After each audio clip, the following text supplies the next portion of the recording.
Hi hello friends. ഇന്ന് നമ്മൾ explain ചെയ്യാൻ വേണ്ടിയിട്ട് പോകുന്നത് യോക്കി ജോങ് സംവിധാനം ചെയ്ത ഒരു കൊറിയൻ ഹൊറർ മൂവിയാണ്. മൂവിയുടെ പേര് ദ ഗോസ്റ്റ് സ്റ്റേഷൻ. അപ്പോൾ ഈ മൂവിയിൽ പറയുന്നത് ഒരു സ്റ്റേഷനുണ്ട്. ആ സ്റ്റേഷനിൽ കുറച്ച് ആൾക്കാർ ചെല്ലുമ്പോൾ ചില ആൾക്കാർക്ക് മാത്രം ഒരു ശാപം പിടിവരും. ആ ശാപം കാരണം ആ ആൾക്കാർ ഇഞ്ചിഞ്ചായിട്ട് മരിക്കും. അതായത് ബ്രൂട്ടലായിട്ട് അതിനെ കൊല്ലും. അപ്പോൾ എവിടെയാണ് ആ റെയിൽവേ സ്റ്റേഷൻ, എന്തിനാണ് ശപിക്കുന്നത്, എങ്ങനെയാണ് ശപിക്കുന്നത്, ആ ശാപം മാറാൻ എന്തെങ്കിലും വഴി ഉണ്ടോ എന്ന് കാണിക്കുന്ന ഒരു അടിപൊളി മിസ്റ്റീരിയസ് ആയിട്ടുള്ള ഒരു ഗോസ്റ്റ് മൂവിയാണ് കേട്ടോ. ആ ശപിക്കുന്നത് വേറെ ആരുമില്ല, പ്രേതങ്ങളാണ്, കുട്ടി കുട്ടി പ്രേതങ്ങൾ. അപ്പോൾ സ്ട്രെയിറ്റ് ആയിട്ട് മൂവിയിലോട്ട് പോവാം. മൂവിയുടെ സ്റ്റാർട്ടിങ്ങിൽ നമ്മൾ കാണുന്നത് ഓസ്കോ സ്റ്റേഷനാണ്. അവിടെ ഒരുത്തന്നെ ട്രെയിനിന് കാത്തു നിൽക്കുന്നുണ്ട്. അങ്ങനെ നിൽക്കുമ്പോൾ അവിടെ ഒരു സ്ത്രീ വന്നിട്ട് കുറച്ചൊക്കെ എന്തൊക്കെയോ കാട്ടിക്കൂട്ടുന്നുണ്ട്. കണ്ടാൽ കഞ്ചാവ് അടിച്ച ആൾക്കാരുമായിരിക്കുന്നുണ്ട്. അതിന് നല്ലപോലെ നേരെ നിൽക്കാൻ പോലും പറ്റുന്നില്ല. അപ്പോൾ ഇവൻ എന്ത് ചെയ്തു, അതൊരു ഫോട്ടോ എടുത്തിട്ട് അതിനൊരു ക്യാപ്ഷനും കൊടുത്തു, ഇന്ന് ഓസ്കോ സ്റ്റേഷനിൽ ഒരു കിളി പോയ ചേച്ചിയുടെ അയിഞ്ഞാട്ടം. അപ്പോൾ അതിന് അപ്പത്തന്നെ കുറേ ആൾക്കാർ റിപ്ലൈ അയച്ചിട്ടു, എടാ പൊട്ടാ അത് ചിലപ്പോൾ വല്ല പിശാചായിരിക്കും, അല്ലെങ്കിൽ അങ്ങനെ എന്തെങ്കിലും ഒരു പ്രേതമായിരിക്കും എന്നൊക്കെ പറഞ്ഞിട്ട് ഓരോരുത്തരും ഇങ്ങനെ അതിന് കമൻറ്റ് ഇട്ടു. അത് കണ്ടപ്പോൾ നമ്മുടെ ചെക്കിനും ചെറുതായിട്ട് പേടി വന്നിട്ട് പതുക്കെ ഒന്ന് തിരിഞ്ഞു നോക്കി. അപ്പോൾ അവിടെ ആരും കാണാനില്ല കേട്ടോ. അപ്പോൾ ഇതിപ്പോൾ ഇവിടെ പോയി എന്ന് പറഞ്ഞു നിൽക്കുമ്പോഴേക്കും മുന്നിലുള്ള ഒരു ഡോറ് തുറക്കൂട്ടോ. അപ്പോൾ ഓനത് കണ്ടപ്പോഴാണെങ്കിൽ ഒരു പേടിയോടുകൂടെ തന്നെ പതുക്കൊന്ന് ഇരുന്നിട്ട് എത്തി നോക്കാൻ നോക്കും. അപ്പോൾ പെട്ടെന്ന് ആ ഡോറ് അങ്ങോട്ട് അറിയും.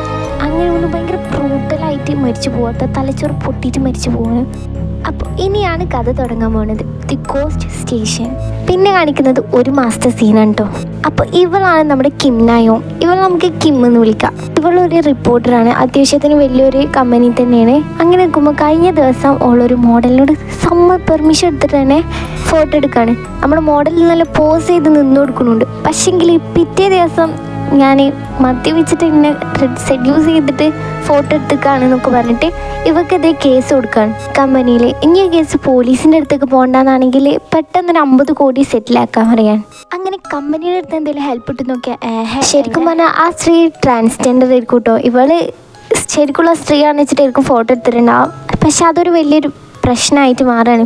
അങ്ങനെ ബോസിൻ്റെ അടുത്ത് നിന്ന് എന്തെങ്കിലും ഹെൽപ്പ് കിട്ടുമോ അറിയാൻ വേണ്ടിയിട്ട് അവൾ ബോസിൻ്റെ അടുത്തേക്ക് ചെല്ലുമ്പോൾ ബോസും കൈമല്ലെടുത്താട്ടോ, എന്നെ കൊണ്ടൊന്നും പറ്റില്ല എന്ന് പറഞ്ഞിട്ട് അങ്ങനെ അവൾ കുറേ കെഞ്ചി നോക്കും. പക്ഷേങ്കിൽ ബോസ് അമ്പിനും വില്ലിനും എടുക്കണില്ല. അങ്ങനെ അവളൊരു ദേഷ്യത്തിൽ അവൾ ബെസ്റ്റ് ഫ്രണ്ടിനെ കാണാൻ പോവാണ്. ബെസ്റ്റ് ഫ്രണ്ടിൻ്റെ പേരാണ് ചോയ്. എന്നിട്ട് ഇവനോട് വന്നിട്ട് ചൂടാവണം, ഏട്ടാ നീ പറഞ്ഞിട്ടല്ലേടാ ഞാൻ ഇങ്ങനെ അവളെ ഫോട്ടോ എടുക്കാൻ നിന്ന്, അവൾ പെണ്ണല്ലത്ര, അവളൊരു ട്രാൻസ്ജെൻഡർ അത്രേ, എന്നോട് 50 കോടിയൊക്കെ ചോദിച്ചിട്ട് ഞാൻ എവിടെ നിന്നാണ് ഇത് ഉണ്ടാക്കുക, അങ്ങനെ ഇങ്ങനെയെന്നൊക്കെ ഓരോന്ന് പറയാണ്. അപ്പോൾ നമ്മുടെ ചെക്കൻ പറയും, അവളെ കണ്ടപ്പോൾ ഒരു പെണ്ണിൻ്റെ പോലെ ഉണ്ടായിരുന്നല്ലോ എന്നൊക്കെ അങ്ങനെ പറയും. അല്ല പിന്നെ നിൻ്റെ അടുത്ത് ആ മോഡലിൻ്റെ ഫോൺ നമ്പർ വല്ലതും ഉണ്ടോ, ഉണ്ടെന്നെങ്കിൽ അതിനോട് കാര്യം പറയുന്നു. ഇല്ല അങ്ങനെയൊന്നുമില്ല, നമുക്ക് വേറെ എന്തെങ്കിലും വഴി ഉണ്ടോ നോക്കാം. അങ്ങനെ നമ്മുടെ കിം പറയും, ഇനി എനിക്കങ്ങനെ പൈസ കിട്ടണമെങ്കിൽ എനിക്കൊരു എക്സ്ക്ലൂസീവായിട്ടുള്ള ഒരു ന്യൂസ് കിട്ടണം. ആ ന്യൂസ് ആരും എടുക്കാത്ത ഭയങ്കര ക്യാച്ച് ആയിട്ടുള്ളതായിരിക്കും. അപ്പോൾ അടുത്ത ആൾ പറയും, അവൻ്റെ പേര് കോങ് എന്നാട്ടോ. അവൻ പറയും, നമുക്ക് ആ സ്റ്റേഷനിൽ ആ സൂയിസൈഡ് കേസാണ് എടുത്താലോ. അപ്പോൾ നമ്മുടെ ചോയ് പറയും, മിണ്ടലയുടെ കോങ്ങ, അതൊന്നും നടക്കില്ല, അവിടെ എന്തൊക്കെയോ അവിടെ പ്രശ്നമുണ്ട്, എനിക്കങ്ങനെ ഫീൽ ആയിട്ടുള്ളതും അങ്ങോട്ടൊന്നും പോകണ്ട കേട്ടോ, വേണ്ടാത്ത പണിക്കൊക്കെ ഉണ്ട്, അതൊക്കെ ഡേഞ്ചറാണ്. എനിക്കന്ന് അവിടെ വെച്ച് സംഭവിച്ച് ഞാൻ ഒരിക്കലും മറക്കൂല, അതിപ്പോഴും എൻ്റെ മുന്നിലേക്ക് ഇങ്ങനെ ഇടയ്ക്കിടയ്ക്ക് വരലുണ്ട്. അങ്ങനെ അന്ന് എന്താ ഉണ്ടായിന്ന് കാണിക്കാണ്. നമ്മുടെ ചോയും അവൻ്റെ സീനിയർ ആയിട്ടുള്ള ആളും ഇങ്ങനെ ലൈവായിട്ട് CCTV നോക്കിക്കൊണ്ടിരിക്കുമ്പോൾ എന്തോ ആരോ റെയിൽവേ സ്റ്റേഷനിൽ കൂടി നടക്കുന്നത് കാണാൻ. ചോയ് സീനിയറിനോട് പറയുന്നത് സീനിയറായി ചെക്ക് ചെയ്യാൻ വേണ്ടിയിട്ട് പോവുകയും പെട്ടെന്ന് ആ സ്ക്രീനാണ്ട് ഓഫ് ആവുക. അപ്പോൾ നമ്മുടെ സീനിയർ ചെക്ക് ചെയ്തിട്ട് പറയും, അവിടേക്ക് ഇപ്പോൾ ഒരു ഹൈ സ്പീഡിലൊരു ട്രെയിൻ വരാൻ പോകുന്നുണ്ട് പറയും. അതിൽ നമ്മുടെ ചോയ് പെട്ടെന്ന് അയാളെ രക്ഷിക്കാൻ വേണ്ടിയിട്ട് ഓടിപ്പോവും. ഇനി എങ്ങാനും അയാൾ ആ ട്രെയിൽ പാളത്തിലെങ്ങാനും വീണാലോ എന്ന് വിചാരിച്ചിട്ട് അങ്ങനെ ചോയ് മരണപ്പച്ചൽ പറഞ്ഞിട്ട് അവിടെ എത്തുമ്പോൾ ആ ആൾ എന്തോ ഒരു സാധനത്തിനൊക്കെ ഇങ്ങനെ നോക്കി നിൽക്കായിരിക്കും. അതിൽ ഇവൻ വിചാരിക്കും, എന്താ ഇങ്ങനെ ജോംബി എങ്ങാനും കടിച്ചോ, എന്താണ് ഇയാൾ മാറാത്തടോ, മാറടോ പറഞ്ഞിട്ട് ഇങ്ങനെ ചെല്ലുകയാണ്. അങ്ങനെ നിൽക്കുമ്പോൾ ചോയ് ലെഫ്റ്റ് സൈഡിൽ ഒരു കുട്ടീനെ കാണാനും. പക്ഷേ പെട്ടെന്ന് ആ ട്രെയിൻ വരലും കാരണം എന്നെക്കൊണ്ട് അയാളെ രക്ഷിക്കാനും പറ്റില്ല. അങ്ങനെ ഒരു കുട്ടീനെ പിന്നെ ഞാൻ അവിടെ കാണുകയും ചെയ്തിട്ടില്ല. അപ്പോൾ വേറെ ആരെങ്കിലും ഉണ്ടായിരുന്നോ, വേറെ ആരെങ്കിലും അതിനെ കണ്ടുക്കണോ? ആ മോർട്ടീഷ്യൻ കണ്ടുകണ്, അങ്ങേരെ അവിടെ ഉണ്ടായിരുന്നു, അയാളെടുത്ത് പോയാൽ നിനക്കെല്ലാം കിട്ടും. അങ്ങനെ നമ്മുടെ കിം അയാളെ കാണാൻ വേണ്ടിയിട്ട് പോകണം. അപ്പോൾ അവിടെ ഒരു സ്ത്രീ ഉണ്ടാവും. പക്ഷെ അവരാരാന്ന് ഇപ്പോൾ പറയുന്നില്ല. അങ്ങനെ നിൽക്കുമ്പോൾ മോർട്ടീഷ്യൻ കടന്നു വരും. മോർട്ടീഷ്യനോട് അന്ന് നടന്ന കാര്യങ്ങളെക്കുറിച്ച് ചോദിച്ചപ്പോൾ അയാൾ പറയും, ഈ സ്റ്റേഷൻ തുടങ്ങിയ കാലം മുതൽ തന്നെ ഞാനിവിടെ ഉള്ളതാണ്. മോർട്ടീഷ്യൻ എന്ന് പറഞ്ഞാൽ മോർച്ചറൊക്കെ നോക്കി നടത്തുന്നതാണ്. അങ്ങനെ അയാൾ അന്ന് എന്താണ് ഉണ്ടായതെന്ന് പറയും. ആ അന്ന് നമ്മുടെ ചോയ്ക്കുട്ടിനെ കണ്ട പാടനെ പെട്ടെന്ന് അവൾക്ക് ആ ട്രെയിൻ വരാൻ. ആ ട്രെയിൻ വന്നപ്പോൾ ഇങ്ങനെയൊക്കെ രക്ഷപ്പെടാൻ നോക്കുന്നതിൻ്റെ ഇടയിൽ നമ്മുടെ മറ്റേ ആളെ രക്ഷിക്കാൻ വേണ്ടിയിട്ട് പറ്റിയില്ല. അങ്ങനെ ആ സംഭവത്തിന് ശേഷം അയാൾ ആ ബോഡി എടുക്കാൻ വേണ്ടിയിട്ട് ചെല്ലുമ്പോൾ സ്റ്റെപ്പിൻ്റെ ഇടയിൽ ഒരു കുട്ടീനെ കാണാൻ. ആ കുട്ടീനെ കാണുമ്പോൾ അയാൾ അതിൻ്റെ അടുത്തേക്ക് ചെന്നിട്ട് എടാ മോനെ എൻ്റെ പേരെന്താ എന്ന് ചോദിക്കും. പക്ഷേങ്കിൽ ആ കുട്ടി ഒന്നും പറയാതെ ഒരു പേപ്പർ കാണിച്ചു കൊടുക്കുകയാണ്. അതിൽ കുറച്ച് നമ്പേഴ്സ് ആയിരിക്കും. അതിൽ ഇയാൾ ചോദിക്കും അതാണോ നിൻ്റെ പേര്? അത് ചോദിച്ചിട്ട് അയാളൊന്നിങ്ങോട്ട് തിരിഞ്ഞപ്പോൾ തന്നെ അവിടെ ആരും ഉണ്ടാവില്ല. അങ്ങനെ പ്രസൻറ്റ് സീനാണ് കാണിക്കുന്നത്. ഈ കഥ പറഞ്ഞ മോട്ടീഷ്യൻ്റെ കയ്യിൽ കിമ്മ് നോക്കുമ്പോൾ കുറച്ച് മുറിവുകളൊക്കെ കാണാൻ. അങ്ങനെ പിറ്റേ ദിവസം നമ്മുടെ കിമ്മ് ചോയ്ക്ക് വിളിച്ചിട്ട് എടാ പിന്നെ നീ എനിക്ക് ആ അന്ന് നടന്ന CCTV ഫുട്ടേജൊക്കെ ഒന്ന് വിട്ടു തരുമോ എന്ന് ചോദിക്കാം. അതിൽ നമ്മുടെ കിമ്മും ഓക്കെ ഞാൻ വിട്ടു തരാമെന്ന് പറയാണ്. അങ്ങനെ ഈ ആർട്ടിക്കിളിനെ കുറിച്ചിട്ട് കിമ്മ് സീനിയറിനോട് പറയാണ്. പക്ഷേ സീനിയർ അറിയാം നീ കുറച്ചുകൂടി മെച്യൂർഡായിട്ട് പെരുമാറ്, അല്ലാതെ ഇപ്പോഴും കുട്ടികളുമായിരിക്കും നടക്കില്ലേ, നീ അല്ലാതെ ആരെങ്കിലും ആ കള്ളുകൂടിയെ വിശ്വസിക്കോ, ഉള്ളൊരു റെക്കോർഡ് ഒന്ന് പോയി പണി നോക്കട്ടെ എന്ന് പറയാണ്. അങ്ങനെ സീന് മാറിയിട്ട് കാണിക്കുന്നത് നമ്മുടെ ചോയിനെയാണ്. അവൻക്ക് അന്ന് നടന്ന ഇൻസിഡൻറ്റും കാര്യങ്ങളൊക്കെ പിന്നെ ഇങ്ങനെ ഓർമ്മ വരികയാണ്. പ്രത്യേകിച്ച് ഇപ്പോൾ കൂടുതലായിക്കണ്. അങ്ങനെ അവന് മുഖമൊക്കെ ഒന്ന് കഴുകി വാഷ്റൂമൊക്കെ പോകുമ്പോൾ അവിടെ എന്തൊക്കെയോ സൗണ്ട് കേൾക്കുന്നുണ്ടാവും. നോക്കുമ്പോൾ ആരാ നമ്മുടെ കോങ്ങനാണ്. അപ്പോൾ എടാ കോങ്ങ പട്ടി എന്നെ പേടിപ്പിക്കുന്നു എന്ന് പറഞ്ഞിട്ട് ഓൻ അവിടെ നിന്ന് പോകും. അങ്ങനെ നിൽക്കുമ്പോൾ നമ്മുടെ കോങ്ങിൻ്റെ അവിടെ ഒരു നമ്പർ കാണും. അപ്പോൾ ആ നമ്പർ കാണുമ്പോൾ ഓൻ വിചാരിക്കും അത് നമ്മുടെ മറ്റവൻ്റെ കലയാണ്. അങ്ങനെ സീന് മാറിയിട്ട് കാണിക്കുന്നത് നമ്മുടെ ചെക്കേനെ ആരും കാണാതെ അവൻ്റെ ജോലി സ്ഥലത്തേക്ക് വന്നിട്ട് പതുക്കെ ആ CCTV വിഷ്വൽസ് അടിച്ചു മാറ്റിയിട്ട് പോവാണ്. അപ്പോൾ അന്നുണ്ടായിരുന്ന ആ ലോക്കോ പൈലറ്റ് 0319 ഇങ്ങനെ 0319 എന്നിങ്ങനെ പറഞ്ഞിട്ട് പോവാണ്. പിന്നെ കാണിക്കുന്നത് നമ്മുടെ ചോയ് കിമ്മിന് ആ CCTV കൊടുത്തിട്ട് ആ ലോക്കോ പൈലറ്റ് തന്നോട് പറഞ്ഞ കാര്യങ്ങളൊക്കെ നമ്മുടെ ചോയ് കിമ്മിന് പറഞ്ഞു കൊടുക്കുകയാണ്. അയാൾ അന്ന് ആ ആക്സിഡൻ്റ് ഉണ്ടായ ആ സ്ഥലത്ത് തന്നെയാണ് ഇപ്പോഴും കറങ്ങി നടക്കുന്നത്. അത് കേട്ടപ്പോൾ നമ്മുടെ കിമ്മിന് ഭയങ്കര ഒരു ഇതായിട്ട് അവിടേക്ക് ചെന്ന് നോക്കുകയാണ്. അവിടെ നോക്കിയപ്പോൾ ആ സ്ത്രീ ഉണ്ടായിരുന്നു. ആ സ്ത്രീ ആരാന്ന് വെച്ചാൽ നമ്മുടെ ഈ ചങ്ങായിയുടെ സിസ്റ്റർ ആയിരിക്കും കേട്ടോ. ഇവളെ കണ്ട പാടിനെ ആ സ്ത്രീ അവിടുന്ന് നീച്ചു പോവാണ്. അങ്ങനെ ഇയാളെപ്പുറത്ത് വന്നിരുന്നിട്ട് ഇങ്ങനെ ഓരോന്നിങ്ങനെ കാര്യങ്ങൾ ചോദിച്ചറിയാൻ നോക്കും. റെക്കോർഡർ ഓണാക്കി വെച്ച് നിങ്ങളെന്താ എപ്പോഴും ഇവിടെ തന്നെ നിൽക്കുന്നത്, നിങ്ങളെന്താ ഇവിടുന്ന് പോവാത്തേ? അപ്പോൾ അയാൾ പറയും അതെന്നെ വിടുന്നില്ല, ഞാൻ ശ്രമിക്കുന്നുണ്ട് പക്ഷെ പോകാൻ പറ്റുന്നില്ല. അങ്ങനെ നിൽക്കുമ്പോഴേക്കും ആ പ്രേതത്തിനെ കാണിക്കുന്നതും അതുപോലെ തന്നെ അയാൾ കഴുത്തിൽ കുറച്ച് പാടുകളുണ്ടാവും. അയാൾ ആദ്യം ഇങ്ങനെ ചൊറിയുന്നതും. അപ്പോൾ കിമ്മ് ചോദിക്കും നിങ്ങളെ കൂടാതെ അവിടെ വേറെ ആരെങ്കിലും ഉണ്ടായിരുന്നു? അവിടെ 2 ആളുകളുണ്ടായി. അപ്പോൾ അന്ന് ഉണ്ടായിരുന്ന കാര്യങ്ങൾ അയാളെ മുന്നിൽ ഒന്നും കൂടി വന്നു പോവാണ്. അത് കണ്ടിട്ട് അയാളാകെ പേടിച്ചിട്ട് എന്നെ വിട്ടേക്ക് എന്ന് പറഞ്ഞിട്ട് അയാൾ ഒരു നമ്പർ ഇങ്ങനെ പറഞ്ഞിട്ട് പോവാണ് 0319. അങ്ങനെ നിൽക്കുമ്പോൾ നമ്മുടെ കിമ്മിനെ കൊളീഗ് വിളിച്ചിട്ട് പറയാം നിൻ്റെ ആർട്ടിക്കിൾ അടിപൊളി, ഭയങ്കര ലൈക്സ് ഒക്കെ ഇട്ടിട്ടുണ്ട്, നല്ല കയറി പോവാണ് ഇങ്ങനെ പറയും. അപ്പോൾ അവൾ പറയും ഓക്കെ ഞാൻ ഇപ്പോൾ ഒരു കാര്യത്തിലാണെന്ന് പറഞ്ഞിട്ട് അവൾ പതുക്കെ ഇങ്ങനെ ഇയാളെ പിന്നാലെ ഫോളോ ചെയ്തിട്ട് ഇങ്ങനെ പോകും. ഇയാൾ ചെന്നിട്ട് ആ നമ്പർ വന്നെടുത്ത് വായിച്ച് നോക്കും. അപ്പോഴായിരിക്കും അവിടെയുള്ള ആൾക്കാരൊക്കെ ഇവളെ ആർട്ടിക്കിൾ നോക്കിക്കൊണ്ടിരിക്കും. അത് കണ്ടിട്ട് അവൾ കുറച്ച് പ്രൗഡ് ഫീൽ ആവും കേട്ടോ. അങ്ങനെ അവൾ ഓഫീസിൽ ചെന്നപ്പോൾ അവളെ ഞെട്ടിച്ചുകൊണ്ട് തന്നെ അവിടെ ചെറിയ പാർട്ടി വെച്ചിട്ടുണ്ടാവും കേട്ടോ. അങ്ങനെ നിൽക്കുമ്പോഴായിരിക്കും നമ്മുടെ ബോസ് അവിടേക്ക് വന്നിട്ട് അവളോട് ചോദിക്കും നേരത്തെ ഇജാ ലോക്കോ പൈലറ്റിനോട് ശരിക്കും സംസാരിച്ചിരുന്നോ, എത്ര മണിക്കാണ് ഈ സംസാരിച്ചത് എന്നൊക്കെ ചോദിക്കും.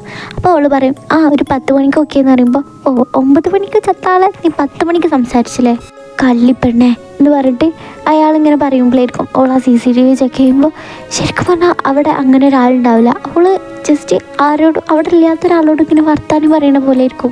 അയാൾ ആ സ്ഥലത്ത് വെച്ചിട്ട് തന്നെ സൂയിസൈഡ് ചെയ്തിട്ടുണ്ടാവും. പക്ഷെ അവൾക്ക് ആ സൂയിസൈഡ് ചെയ്തൊന്നും ആ നേരത്തെ ചെന്നപ്പോൾ കണ്ടിട്ടുണ്ടാവില്ല. അയാൾ ആ നമ്പർക്ക് നോക്കിയത് മാത്രമേ കണ്ടിട്ടുണ്ടാവുള്ളൂ. ശരിക്കും പറഞ്ഞാൽ 1 മണിക്കൂർ മുന്നേ അയാൾ സൂയിസൈഡ് ചെയ്തിട്ടുണ്ടാവും. അയാളെ പ്രേതമായിരിക്കും നമ്മുടെ പെണ്ണിനോട് സംസാരിച്ചിട്ടുണ്ടാവുക. അങ്ങനെ ഇവളങ്ങനെ ചീത്ത പറഞ്ഞുകൊണ്ടിരിക്കുമ്പോഴേക്കും ഇവളെ കാണണം എന്ന് പറഞ്ഞിട്ട് ആ പെണ്ണിലെ നമ്മുടെ മോട്ടീഷ്യൻ്റെ അപ്പുറത്തുണ്ടായിരുന്ന ആ പെണ്ണെ വിളിച്ചിട്ടുണ്ടാവും. അത് ഇയാളെ സഹോദരിയായിരിക്കും. എന്നിട്ട് ഇങ്ങനെ പറയും എൻ്റെ ബ്രദർ ഒരു ഷെഫാണ്, പക്ഷേ അയാൾ എന്തിനാണ് അന്ന് അവിടെ പോയിട്ട് ട്രെയിൻ അടിച്ചിട്ട് മരിച്ചിട്ടുണ്ടാവുക? ഇത് ശരിക്കും എന്തോ ഒന്നുണ്ട്, ഇതിലെന്തോ ഒന്ന് നമുക്ക് കണ്ടുപിടിക്കാൻ വേണ്ടിയിട്ടുണ്ട്, അല്ലെങ്കിൽ അങ്ങനെ ഒന്നും സംഭവിക്കൂല.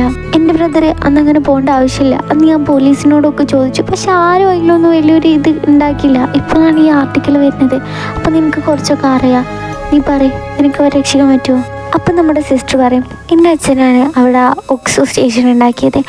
അന്ന് തന്നെ എൻ്റെ അച്ഛനെ എലവേറ്ററിൽ നിന്ന് വീണിട്ട് മരിക്കാനുണ്ടായത്. അത് ഞങ്ങൾ രണ്ടാളും നേരിട്ട് കണ്ടു. അതിനുശേഷം മാനസികമായിട്ട് ഞങ്ങൾ വല്ലാണ്ട് തളർന്നു പോയി. അതുകൊണ്ട് തന്നെ ചെറുപ്പത്തിൽ നടന്നൊന്നും ഞങ്ങൾക്ക് ഓർമ്മയില്ല. അങ്ങനെ ഞങ്ങൾ എന്താണ്ടായെന്ന് അറിയാൻ വേണ്ടിയിട്ട് ഹിപ്നോട്ടിസം ചെയ്യാൻ തുടങ്ങി. പക്ഷെ എനിക്കൊന്നും കാണാൻ പറ്റില്ല. പക്ഷേങ്കിൽ ചേട്ടനിക്ക് ഒരു കിണർ ഇങ്ങനെ കാണാമായിരുന്നത്ര. പക്ഷെ ആ കിണറിൻ്റെ അകത്ത് എന്താണുള്ളതെന്ന് അറിയില്ല. അങ്ങനെ കിണറിനെ കുറിച്ച് അന്വേഷിക്കാൻ വേണ്ടിയിട്ടാണ് എൻ്റെ ബ്രദർ അന്ന് ആ ഓക്സോ സ്റ്റേഷനിലേക്ക് പോയത്. പക്ഷെ അവിടുന്ന് ട്രെയിൻ തട്ടി മരിക്കുകയാണ് ചെയ്തത്. അപ്പോൾ മരണത്തിനെ കുറിച്ചിട്ട് എന്തോ ഒരു പ്രശ്നമുണ്ട്, എന്തോ ഒരു ദുരൂഹത ഉണ്ട് എന്ന് പറഞ്ഞ് കേട്ടിട്ട് നമ്മുടെ കിം അങ്ങോട്ട് ചെന്ന് നോക്കുകയാണ്. അങ്ങനെ അവൾ ഓക്സോ സ്റ്റേഷനെ കുറിച്ചിട്ട് ഇങ്ങനെ സെർച്ച് ചെയ്യുന്നതിൻ്റെ ഇടയിലായിരിക്കും ഒരു കിണറിൻ്റെ പിക്ക് കാണുക. അപ്പോൾ അവൾക്ക് മനസ്സിലാവും അപ്പോൾ ഇത് തന്നെ ഈ കിണറിലാണ് എന്തോ ഒരു മിസ്റ്ററി ഒളിച്ചിരിക്കുന്നത്. അങ്ങനെ ഈ സിസ്റ്ററിനെ അയച്ചു കൊടുത്തപ്പോൾ അവൾ പറയും ഇതുപോലൊക്കെ തന്നെ, ഇത് തന്നെ. പക്ഷേ ആ തൊട്ടടുത്തുള്ളത് ഒരു വീടല്ല, അതൊരു ഓർഫനേജാണ്. അല്ലാതെ വേറെ ഒന്നും എൻ്റെ മനസ്സിലില്ല. അങ്ങനെ കിമ്മും ജോയും മോട്ടീഷൻ വിളിച്ചിട്ട് മോർച്ചറിക്ക് ചെല്ലാണ്. കാരണം ലോക്കോ പൈലറ്റ് ആത്മഹത്യ ചെയ്തതല്ലേ. പക്ഷേ അയാൾ മുഖം നോക്കിയാൽ ആത്മഹത്യ ചെയ്ത മാതിരിക്കല്ലുള്ളത്, കുത്ത് നിറച്ച് പാടുകളൊക്കെ ആയിട്ട്. അപ്പോൾ അവൾ അതൊരു ഫോട്ടോ എടുത്തു. പക്ഷെ പെട്ടെന്നൊരു ഇലൂഷൻ പോലെ അവൾക്ക് അയാൾ കണ്ണ് തുറന്ന പോലെ കാണുകയാണ്. അത് കാണുമ്പോൾ ഞെട്ടെങ്കിലും പിന്നെ ഒരു ഇലൂഷനാണെന്ന് വിചാരിച്ചിട്ട് അവൾ അതങ്ങോട്ട് വിടും. അങ്ങനെ നമ്മുടെ മോട്ടിവേഷൻ പറയാണ് 30 വർഷമായി അന്ന് മുതൽ തന്നെ ഇങ്ങനെയാണ് അവിടുത്തെ എല്ലാ ആൾക്കാരും മരിക്കുന്നത്.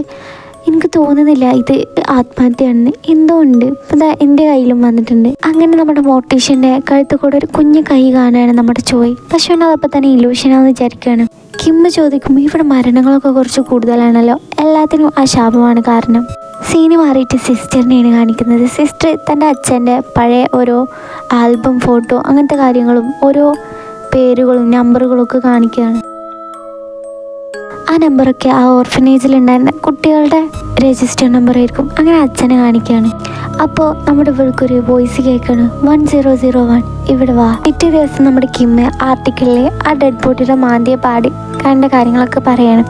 അങ്ങനെ പാട് വരികയാണെങ്കിൽ കുറച്ച് ദിവസങ്ങൾക്കുള്ളിൽ ആ ആൾ മരിക്കും എന്നൊക്കെ പറയണം. അത് കണ്ടിട്ട് ഓഫീസിൽ കുറച്ച് ആൾക്കാർ ഇവളെ കളിയാക്കും. അപ്പോൾ ഒരുത്തനെ അതിൻ്റെ കാര്യം കാണിച്ചു കൊടുത്തിട്ട് പോസ്റ്റുകൾ കാണിക്കും. എൻ്റെ കയ്യിൽ നഖം പാന്തിയ പാടുകളുണ്ട്, അപ്പോൾ ഞാൻ മരിക്കുമോ ഇങ്ങനെയൊക്കെ പറഞ്ഞിട്ട് എല്ലാവരും അതൊരു തമാശ രൂപത്തിലെടുക്കുകയാണ്. അപ്പോൾ കിമ്മി ചോദിക്കും ഇതുകൊണ്ട് എന്തെങ്കിലും പ്രശ്നമുണ്ടോ? അപ്പോൾ അയാൾ പറയും ഇല്ല, എന്ത് പ്രശ്നം, ഇതുകൊണ്ട് തന്നെ നമ്മുടെ റീച്ച് കൂടുകയാണ്. ഓരോ ലൈക്കിനും ഓരോ കമൻറ്റിനും എല്ലാത്തിനും ഇങ്ങനെ ഇംപ്രഷൻ കൂടിക്കൊണ്ടിരിക്കും. അതായത് നമ്മുടെ ഹൈ ലെവലിലേക്ക് പോയിക്കൊണ്ടിരിക്കുകയാണ്. അങ്ങനെ നിൽക്കുമ്പോൾ നമ്മുടെ ബോസ് ഓൾ വിളിച്ചിട്ട് പറയും നീ കാരണം 2 ദിവസം കൊണ്ട് 2 ഇരട്ടിയാണ് നമുക്ക് ലാഭം ഉണ്ടായിട്ടുള്ളത്. ഇതുപോലെ മുന്നോട്ട് പോവുകയാണെങ്കിൽ നമ്മൾ നിൻ്റെ 50 കോടി സെറ്റിലാക്കണമെങ്കിൽ നമ്മുടെ കമ്പനി സഹായിക്കുന്നതായിരിക്കും.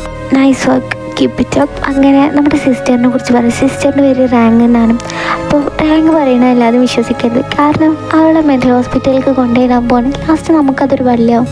പിന്നെ കാണിക്കുന്നത് ചോയിനെയാണ്. ചോയ് അവൻ്റെ പുറകിൽ നിന്ന് എന്തോ ഒരു കൈ വന്നിട്ട് അവനിങ്ങനെ പിടിക്കണ പോലെ തോന്നുന്നു. അതിലവൻ പെട്ടെന്ന് പിടിച്ച് നോക്കുമ്പോൾ വേറെ ആരില്ല, നമ്മുടെ കോങ്ങനാണ്. എടാ നിനക്ക് പ്രാന്താണോ അങ്ങനെ ഇങ്ങനെ പറയുമ്പോൾ ഇതൊക്കെ ഒരു ഫണ്ണല്ലേ എന്ന് പറയുമ്പോഴാണ് നമ്മുടെ കോങ്ങിൻ്റെ കൈയുമ്മലും കഴുത്തിലൊക്കെ പാടുണ്ടാവും. അത് കണ്ടിട്ട് ഇതെന്താണ് പറ്റി, പെട്ടെന്ന് ഹോസ്പിറ്റലിലേക്ക് പോകണം അല്ലെങ്കിൽ നീ മരിക്കും എന്നൊക്കെ പറയാണ്. അപ്പോൾ നമ്മുടെ കോങ്ങിനും പറയും അതെന്നെ കൊല്ലമൊന്നുമില്ല, നീ പേടിക്കണ്ട.